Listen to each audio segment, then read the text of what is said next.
अस्सलाम वालेकुम। Sports floor के HBL PSL स्पेशल के साथ मैं हूं Danish Anees. HBL PSL special is presented by HBL and Coke, powered by Dawlance. Pakistan super league में आज क्वेटा ग्लैडिएटर्स का मुकाबला होने जा रहा है लाहौर कलंदर से। कल क्वेटा ग्लैडिएटर को शिकस्त हुई पेशावर ज़ल्मी के हाथों 4 विकेटों से। एक बार फिर पेशावर ज़ल्मी ने टॉस जीता और बैटिंग करने की दावत दी क्वेटा को। आज देखना होगा क्वेटा का जो इम्तिहान है लाहौर कलंदर के खिलाफ, इसमें वो क्या हिकमत अमली लेकर ग्राउंड में उतरते हैं। एक्सपर्ट ओपिनियन के लिए हमारे साथ मौजूद हैं टेस्ट क्रिकेटर सिकंदर बख्त, सीनियर स्पोर्ट्स जर्नलिस्ट और प्रोग्राम स्कोर के एंकर पर्सन सैयद याहिया सुनील ने हमें स्टूडियोज में ज्वाइन किया हुआ है। साथ साथ जूम के थ्रू हमें ज्वाइन कर रहे हैं टेस्ट क्रिकेटर अब्दुल रज़ाक और senior sports journalist Abdul Majid Bhatti भी हमारे साथ मौजूद हैं। Gentleman, if you allow me, Bhatti साहब, मैं आपसे डिस्कशन का आज आगाज़ करते हैं। क्या खबरें आ रही हैं कैंप से क्वेटा ग्लैडिएटर की? नोट किया कि बैटिंग थोड़ी सी वीक चल रही है। उमर अकमल को बाहर किया, पीस को इन किया, लेकिन पहले मैच की तरह वो एक बार फिर बैटिंग करने नहीं आ पाए। ज़रूरत भी थी, उसके बावजूद हम उनको नहीं देख पाए, तो कॉम्बिनेशन कुछ सही बन नहीं रहा उनका। जी हाँ दानिश, बिल्कुल क्वेटा की खास तौर पर जो बैटिंग है वो तो बिल्कुल क्लिक नहीं कर पा रही। आप देखें कि एक जो मैच उन्होंने जीता उसमें मार्टिन गुप्टिल ने 100 किया, अदरवाइज टॉप ऑर्डर बैटिंग वहां भी फेल हो गई थी। कल भी सरफराज ने जाके 39 किए, 50 इफ्तिखार ने किए, लेकिन ऊपर से जैसन रॉय से जितनी उनको तवक्कुआत हैं, जैसन रॉय जो है वो डिलीवर नहीं कर पा रहे। फिर अब उनके लिए बुरी खबर ये है कि हसरंगा श्रीलंकन स्पिनर जो हैं वो क्वेटा की टीम में शामिल थे, लेकिन अब क्रिकेट श्रीलंका ने उनको NOC देने से इनकार कर दिया। अब उसका सब्स्टिट्यूट क्वेटा वाले तलाश कर रहे हैं। उसके मुकाबले में आप लाहौर कलंदर्स देखें, वो अभी बेहतर पोजीशन में है। एक मैच जीता है, एक हारा है। आज अगर वो जीत गए तो उनकी पोजीशन और मुस्तहकम होगी। आज अफगानिस्तान के जो स्पिनर हैं राशिद खान, उन्होंने भी लाहौर कलंदर्स को ज्वाइन कर लिया। फिर लाहौर कलंदर्स के लिए दानिश अब जो सबसे बड़ा एडवांटेज है कि उन्होंने आखिरी 5 match home ground Gaddafi stadium में खेलना है। तो मेरे ख्याल में क्वेटा के लिए अब जरा हालात मुश्किल होते जा रहे हैं। कराची किंग्स ऑलरेडी फंसी हुई है, 4 में से 3 मैच हारी हुई है, लेकिन जो टीम इस वक्त बेहतर पोजीशन पर है वो मुल्तान सुल्तान्स है, जिसने 4 में से 3 मैच जीते हुए हैं। तो मेरे ख्याल में अब ये जो आज से नया वीक शुरू हुआ है PSL का, इसमें इस वीक में एक हमें थोड़ी सी बेहतर पोजीशन नजर आएगी कि कौन सी वो 4 टीमें हो सकती हैं जो। जी सर, बिल्कुल ऐसा ही है। क्वेटा को भी थोड़ा सा अपना कॉम्बिनेशन जल्द जल्द फाइनलाइज करना पड़ेगा, क्योंकि अगर ऐसे ही चलता रहा और वो मैच हारते रहे तो आगे चल के और ज़्यादा मुश्किलात खड़ी हो सकती हैं। आपने इफ्तिखार अहमद का जिक्र किया था, तो इफ्तिखार अहमद ने कल 34 गेंदों पर 50 रन की इनिंग्स खेली। इफ्तिखार की तरफ देख रहे हैं क्वेटा ग्लैडिएटर्स की टीम मैनेजमेंट, और वो उनसे एक्सपेक्ट कर रहे हैं कि वो जो अपनी करंट फॉर्म लेके चल रहे थे उसको कैरी करें पाकिस्तान सुपर लीग के 8वें एडिशन में। और कल बिलाखिर इफ्तिखार का बल्ला चला, उसके बावजूद उनकी टीम ये मैच जीत नहीं पाई। इसीलिए इफ्तिखार अहमद है हमारे आज के सोल सिटी बेस्ट बैट्समैन। अच्छी इनिंग खेली कल इफ्तिखार अहमद ने। इनफैक्ट जो सरफराज अहमद और इफ्तिखार अहमद की पार्टनरशिप लगी थी उसमें ऐसा लग रहा था कि क्वेटा ग्लैडिएटर टीम को मुनासिब टोटल प्लेस करने में कामयाब हो जाएगी, बट सिकंदर ये पार्टनरशिप भी काफ़ी नहीं रही क्वेटा ग्लैडिएटर के लिए। इससे पहले वाले मैच में भी आपको याद होगा 168 रन बनाए थे, वो भी कम टोटल था। 175 प्लस होते हैं तो आपके बॉलर्स के पास थोड़ा सा मार्जिन होता है खुलकर बॉलिंग करने का। यार एक तो मुझे समझ में कल या तो बहुत अच्छा मैं इत्तफाक से 3 ओवर मिस कर गया। 3 से 4 ओवर मैं गाड़ी में था, ट्रैफिक में फंसा था, स्टेडियम पहुंचते पहुंचते मैं तो हैरान रह गया। 3 ओवर में 8 रन, और मतलब T20 में अगर आप 3 ओवर में 8 रन बनाते हैं इनिशियली, कोई आउट भी नहीं है, तो एक अजीब सी कैफियत होती है। और उनका जो स्कोर है 154 फॉर 4, तो उन्होंने 6 विकेटों के साथ क्या किया, मतलब है कि they should take a charge. और सेकेंडली आप अभी इफ्तिखार की बात कर रहे थे, he is in a good निक, तो नवाज़ को ऊपर भेजने का समझ में नहीं आया कि नवाज़ क्यों ऊपर गए, उनकी जगह इफ्तिखारी जाते पर्सन इन फॉर्म, ताकि वो ज़्यादा से ज़्यादा गेंदें खेले और ज़्यादा से ज़्यादा रन्स बना सके। फिर वही सवाल जो हम सब कर रहे हैं कि हफीज़ की बेचारे की उसको रख भी रहे हैं आप, और उसको आप 8वें नंबर पे भेजते हैं, 1 ओवर वो कराता है। तो मुझे नहीं समझ में आया कि क्वेटा की सिलेक्शन का कि वो उनका वो क्या चाह रहे हैं, वो क्या कहना चाह रहे हैं, आई डोंट नो। बिल्कुल यही कंफ्यूजन ऐसा लग रहा है जो हम महसूस कर रहे हैं, वो क्वेटा ग्लैडिएटर के कैंप में भी आई, आपकी तरफ भी आएंगे। अब्दुल रज़ाक का ये जो मसले मसाइल चल रहे हैं यहाँ पर बैटिंग ऑर्डर के क्वेटा ग्लैडिएटर के, ऐसा लगता है कि सोल्यूशन उनके सामने है, खुद थोड़ा सा कॉम्प्लिकेट कर रहे हैं चीज़ों को। देखिए दानिश, ओवरऑल जैसे मैंने पहले कहा था कि पिच जो है ना काफ़ी कर रही है फास्ट बॉलर को, और बॉल काफ़ी स्किड कर रहा है। जिस अरशद इकबाल पहला ओवर मैं समझता हूँ PSL का हो सकता है मेडन हो, और उसके बाद वहाब रियाज ने जिस तरह बॉलिंग की है बिल्कुल उन्होंने अनप्लेबल उनको कर दिया। ऐसे लग रहा था जैसे कि उनको खेलना नहीं आता, लेकिन गुप्टल, जेसन रॉय ये अपनी कंट्री से ओपन भी करते आ रहे हैं और हार्ड पिचेस पे खेलते आ रहे हैं, और इनको मैं नहीं समझता कि ऐसी पिचों में थोड़ा सा इनको प्रॉब्लम होनी चाहिए। ये फर्म पिच है, थोड़ा सा बॉल स्किड करता है, और जिस तरह अरशद इकबाल ने बॉलिंग कर दी है तो सारा मैच जो है उन्होंने बिल्कुल ना एक साइड पे ले गए। पहले 6 ओवर में ठीक है या ये जो अरशद इकबाल का जिक्र हो रहा है वाकई में लाजवाब पहला ओवर था। आप रिप्लेसमेंट करके अरशद इकबाल को टीम में लेके आए, पहली ही बॉल उनकी बिल्कुल सही जगह पर गिरी, पहला ओवर मेडन कराया, वहाब रियाज का दिल बड़ा हुआ, उसके बाद फिर और ज़्यादा दीवार से लगती हुई नजर आई हमें जो वो ओपनिंग जोड़ी थी क्वेटा ग्लैडिएटर की। गप्टिल का तो फिर भी बल्ला चल रहा था, जेसन रॉय थोड़े से फंसे हुए खेल रहे हैं। हाँ ठीक दानिश आपने कहा, लेकिन जो क्वेटा ग्लैडिएटर की मैनेजमेंट है, कल जिस तरह उन्होंने अपनी टीम में उमर अकमल की जगह मोहम्मद हफीज़ को इंक्लूड किया था, मैंने बड़ा आज चेक करने की कोशिश की कि क्या आज जेसन रॉय और मार्टिन गुप्टिल यही इनिंग का आगाज़ करेंगे लाहौर कलंदर के ख़िलाफ़। तो इत्तलात तो यही है कि यही आज इनिंग का आगाज़ करने जा रहे हैं और कोई बड़ी तब्दीली फ़िलहाल क्वेटा ग्लैडिएटर के फाइनल लाइनअप में हम देख नहीं रहे। लेकिन अभी आई थिंक मेरा ख्याल है कि आज का जो मैच है वो टोन सेट करेगा इस टूर्नामेंट की, क्योंकि अगर आज के मैच में नतीजा क्वेटा ग्लैडिएटर के ख़िलाफ़ रहा तो फिर क्वेटा और कराची का मामला एक जैसा हो जाएगा कि 4-4 मैच और 1 कामयाबी। लेकिन अगर आज लाहौर कलंदर को सरप्राइज़ करती है क्वेटा ग्लैडिएटर तो टूर्नामेंट बड़ा दिलचस्प हो जाएगा, क्योंकि जिस तरह हम बात कर रहे हैं इस्लामाबाद यूनाइटेड या फिर ख़ास तौर पर मुल्तान सुल्तान की कि वो बहुत अच्छा परफॉर्म कर रहे हैं, मुझे नहीं लग रहा कि मुल्तान सुल्तान जो है वो पिंडी और लाहौर में आकर ऐसा ही परफॉर्म करेंगे, क्योंकि ये माजी रहा है, क्योंकि उन्होंने इससे पहले भी मुल्तान में होम ग्राउंड पर बहुत अच्छा टेक ऑफ किया था और उसके बाद उनकी टीम स्ट्रगल कर रही थी लाहौर और पिंडी में आकर। तो टूर्नामेंट का अगला लेग बड़ा इंपॉर्टेंट होगा और उसके साथ साथ अब देखना ये होगा कि ये टीमें किस तरह आगे जाती हैं। लेकिन आज का मैच जो है वो थोड़ा सा इस टूर्नामेंट की टोन इस एतबार से सेट कर देगा कि अगर आज लाहौर कलंदर की टीम का अपर हैंड रहता है तो फिर टॉप और बॉटम जो है वो खासा क्लियर हो जाएगा। लेकिन अगर आज क्वेटा ग्लैडिएटर सबको गलत साबित करती है और कॉम्बिनेशन का उनका मसला बन रहा है, लेकिन सरफराज जितनी बार भी आए हैं प्रेस कॉन्फ्रेंस में उन्होंने कहा है कि भाई T20 क्रिकेट में किसी का कोई नंबर सेटल नहीं है, जो जिस दिन खेला वो उस दिन का राजा है।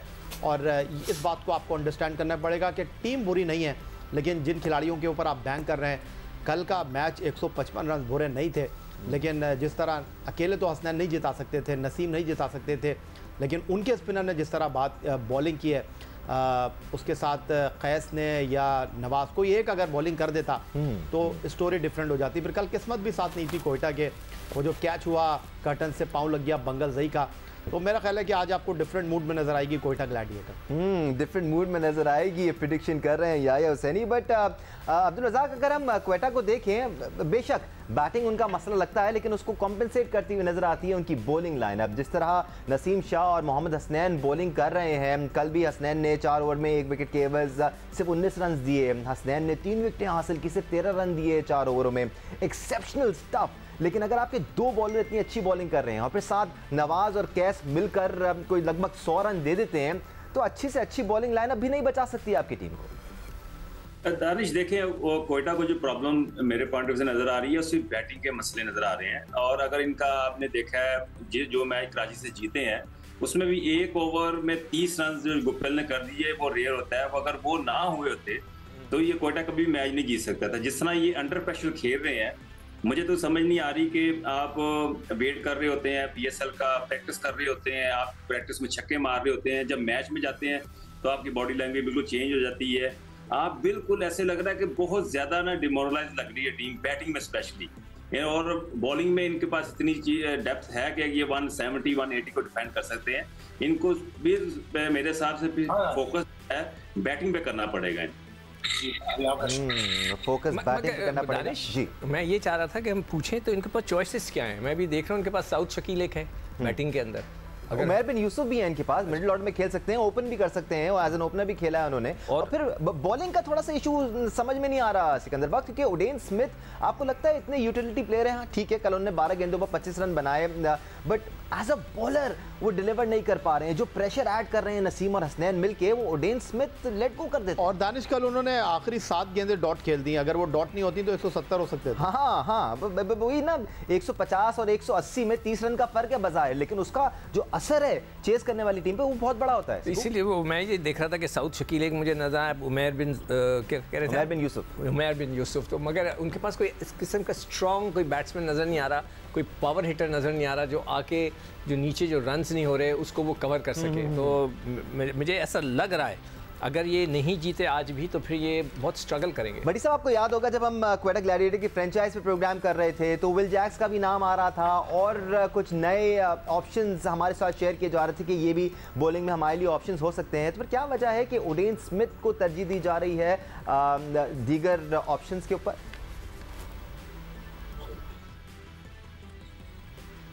बड़ी साहब जी दानिश, सॉरी, ऑप्शंस के बारे में जानना चाह रहा हूं सर। क्वेटा ग्लैडिएटर के पास क्या ऑप्शन है, क्योंकि ओडेन स्मिथ को देखकर तो मजा नहीं आ रहा, वो उस तरह प्रेशर को बिल्ड कर नहीं पा रहे जिस तरह से दीगर बॉलर्स कर रहे हैं क्वेटा ग्लैडिएटर के लिए। दानिश, जो मुझे एक मसला समझ आ रहा है कि इनके पास वो क्वालिटी स्पिनर्स नहीं है। जिस स्पिनर पे ये लोग रिलाय कर रहे थे, मोहम्मद नवाज ने कल 3.3 ओवर्स में 47 रन देकर 1 विकेट हासिल की है। इफ्तिखार अहमद से पूरे ओवर नहीं करवा रहे, मोहम्मद हफीज से पूरे ओवर नहीं करवा रहे।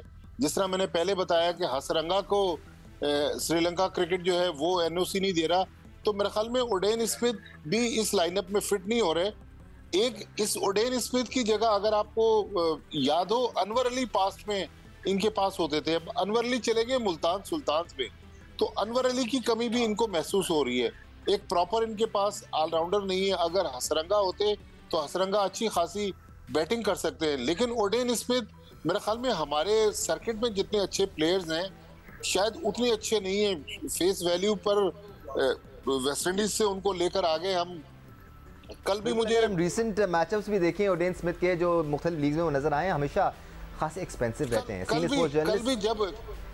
कल भी जब इनको ओवर दिया आखिरी, वो ओवर मेरे हिसाब से मोहम्मद हफीज को देना चाहिए।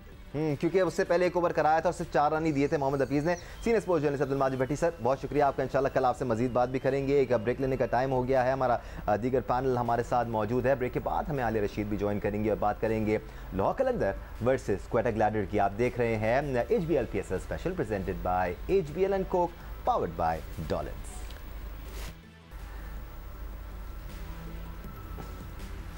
Welcome back once again to HBL PSL special. Senior sports journalist Aliya Rashid भी हमें प्रोग्राम में ज्वाइन कर चुके हैं। इससे पहले कि हम आलिया की तरफ बढ़ें, आपको कुछ अपडेट्स दे देते हैं। इस्लामाबाद यूनाइटेड का स्क्वाड अब मजीद स्ट्रेंथन होता हुआ आपको नजर आएगा। रहमानुल्लाह गुरबाज और उसके साथ साथ फजल हक फारूकी इस्लामाबाद यूनाइटेड के स्क्वाड को ज्वाइन कर चुके हैं, जबकि 26 तारीख को एलेक्स हेल्स भी उनकी टीम को ज्वाइन कर जाएंगे। तो पता नहीं कितना ज़्यादा स्ट्रॉन्ग हो जाएगा इस्लामाबाद यूनाइटेड का स्क्वाड, और ज़्यादा मुश्किलात भी बढ़ जाएंगी कि प्लेइंग 11 में फिर क्या किया जाए। कल सरफराज अहमद को आपने कहते हुए सुना होगा कि वो विव रिचर्ड्स को बहुत ज़्यादा मिस कर रहे हैं। तो अच्छी खबर है क्वेटा ग्लैडिएटर के विव रिचर्ड्स भी उनको लाहौर के स्टेज से ज्वाइन कर लेंगे। अलबत्ता पेशावर ज़ल्मी के लिए एक बुरी खबर ये है कि लियम डॉसन कल के मैच में कलंदर के लिए अच्छी बुरी खबर यह है कि लिम डॉसन घुटने की इंजरी का शिकार हो गए हैं और अब वो 4 से 6 हफ्ते के लिए आउट हो जाएंगे। आलिया रशीद, आपकी तरफ आएंगे।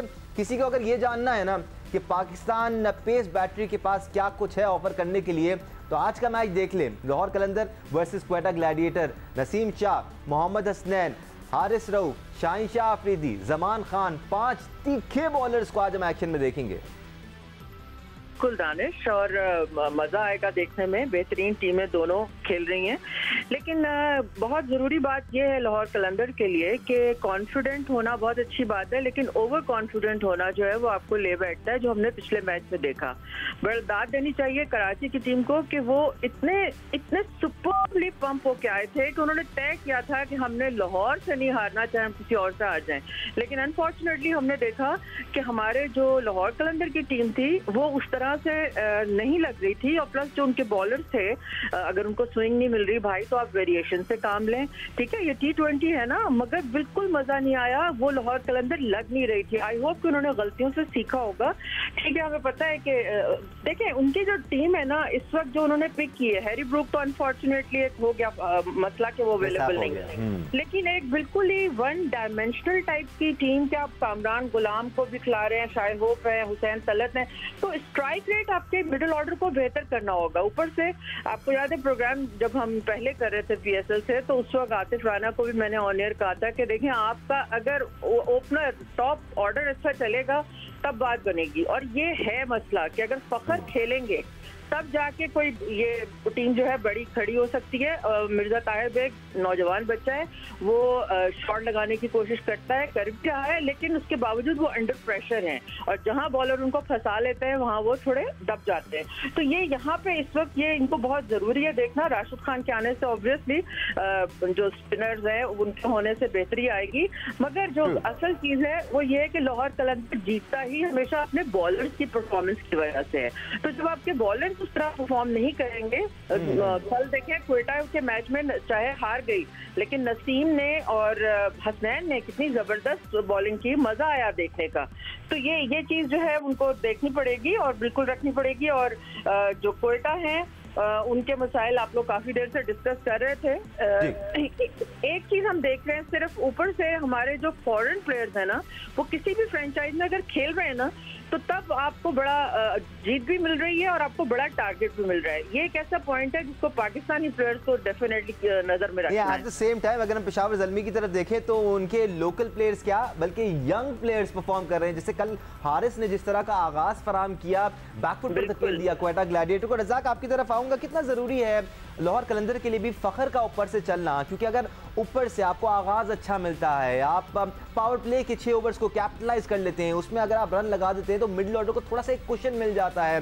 लाहौर कलंदर को भी उस कुशन की जरूरत है। देखिए दानिश, ओवरऑल PSL में देखा जाए तो काफी टीमों में प्रेशर नजर आ रहा है, स्पेशली बैटिंग में। उस तरह की फ्री आर्म नहीं मिल रही जिस तरह की नॉर्मली T20 में हम एक्सपेक्ट करते हैं कि जो बैट्समैन आया और वो अपनी खुली शॉटें खेल रहा है, तो आपको बड़ा मेरिट पे खेलना पड़ता है। ये सारा पिचेस की वजह से कि पिच फर्म है और उसमें बॉल स्किट होता है, इसलिए बैट्समैन को इतना मौका नहीं मिल रहा। और बात ये है कि ये जो इस साल मैं समझता हूँ कि जितने बैट्समैन हैं वो उस तरह नजर नहीं आ रहे, निक में नजर नहीं आ रही जिस तरह उनको खेलना चाहिए। सही फॉर्म में कुछ ऐसे प्लेयर जैसे जेसन रॉय हैं, हम बहुत ज़्यादा एक्सपेक्ट करते हैं उनसे, वो नहीं खेल पा रहे। बट सिकंदर, मैं आपको भी मोहम्मद हारिस की कल वो 18 रन की तरफ लेके आऊँगा। सिर्फ 18 रन बनाए उन्होंने, लेकिन दोनों इनिंग्स के अगर आप आगाज़ को देखें तो 18 रन का ही फ़र्क था। एटलीस्ट शुरुआत अच्छी मिली तो दिल बड़ा हो गया मिडिल ऑर्डर बैट्समैन। नहीं देखिए, जितने भी हमारे पाकिस्तानी बैट्समैन हैं इनको हमें ये इत्मीनान होने लगे कि हमारे पास बैकअप में कोई है, हमारे जो लड़के परफॉर्म करें। अभी तक कोई इतना मज़ा नहीं आ रहा है सिवाय एहसानुल्लाह, जो कि बहुत ही आउटस्टैंडिंग उन्होंने बॉलिंग कर रहे हैं। ठीक है, साइम अयूब ने एक इनिंग खेली है, उनको मैं कहूँगा कि भाई 2-4 50 लगाएं तो आपकी बारी आएगी, वरना आप खेलते अच्छा हैं मगर रन्स तो करने पड़ेंगे ना उनको भी। एक इरफान खान न्याजी है, उसका नाम इरफान न्याजी, हाँ, मुझे बहुत उसमें फड़क नजर आई, उसके शॉट्स में अच्छे थे और फील्डर बड़ा कमाल है सर वो। हाँ, तो वो अच्छा, आप साइम अयूब की बात कर रहे थे, कल प्रेस कॉन्फ्रेंस में सिकंदर वहाब रियाज आए थे जी, और उनसे पहले जो है वो प्रेस कॉन्फ्रेंस में जो है वो सरफराज से भी सवाल हुआ साइम अयूब का, कल वहाब रियाज से भी सवाल हुआ, तो उन्होंने कहा कि भाई अभी इनका टाइम स्टार्ट हुआ है, इनको आप खेलने दें। असल में होता ही है कि हम 1-2 परफॉर्मेंस के ऊपर लेकर चले जाते हैं चांद तक, और जब नहीं तवक्कुआत पर पूरा उतरते तो फिर हम उन्हीं के ऊपर तनकीद करने लगते हैं। तो उनका कहना यह था कि भाई साइम अयूब को हेड डाउन करके खेलने दें, अभी उनके बारे में ये डिस्कस ना करें कि उनको टीम में आ जाना चाहिए। नहीं, हम ये नहीं बात करें, हम ये इस वक्त ये बात करें कि किस किस में फड़क नजर आई है। तो फड़क उसमें नजर आई है, न्याजी में नजर आई है, इरफान में, और एक हसन नवाज लड़का है कोई। जी, हसन नवाज में बहुत ज्यादा टैलेंट है, बस अब इनको रन्स करने चाहिए ना थोड़े से, ताकि और आगे बढ़ सके वो। बिल्कुल, एक्सपेक्टेशंस हमेशा रहनी चाहिए रज़ाक, और एक्सपेक्टेशंस हमेशा हाई होनी बहुत ज़्यादा ज़रूरी हैं। हम तो अप्रिशिएट कर रहे हैं एज टैलेंटेड प्लेयर्स इन तमाम प्लेयर्स को, लेकिन जो लोग फिर सुन रहे होते हैं वो थोड़े से ज़्यादा जज्बाती हो जाते हैं कि नहीं जी फ़ौरन टीम में ले आया जाए या फ़ौरन मौका फराम कर दिया जाए। थोड़ा सा और टाइम देना पड़ेगा एस्टैब्लिश होने के लिए इन बॉयज़ को। यंगस्टर्स की बात हो रही है।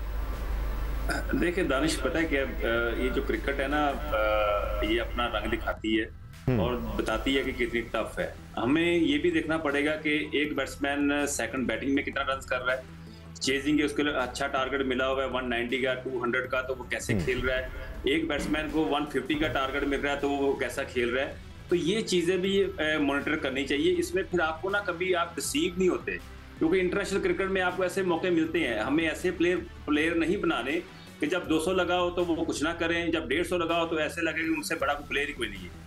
तो इस चीज़ को भी देखना पड़ेगा। इंपॉर्टेंट पॉइंट है ये, बहुत इंपॉर्टेंट पॉइंट है, क्योंकि डिफिकल्ट सिनेरियोज में जो बॉयज़ परफॉर्म करते हैं उनका जो रुतबा होता है वो थोड़ा सा और ऊपर होना चाहिए, उनको और ज़्यादा सीरियसली लिया जाना चाहिए जो सिचुएशन के हिसाब से खेल रहे होते हैं। आलिया, ज़मान खान के बारे में आपसे ज़रूर बात करना चाहूँगा, क्योंकि पिछला match even though Lahore Qalandar हारी, but Zaman Khan in comparison to Haris Rauf और ईमन शाहीन शाह आफरीदी बेहतर बॉल करते हुए नज़र आए, अच्छे एरियाज़ को हिट करते हुए नज़र आए और बड़े ऊम्फ के साथ बॉलिंग कर रहे थे।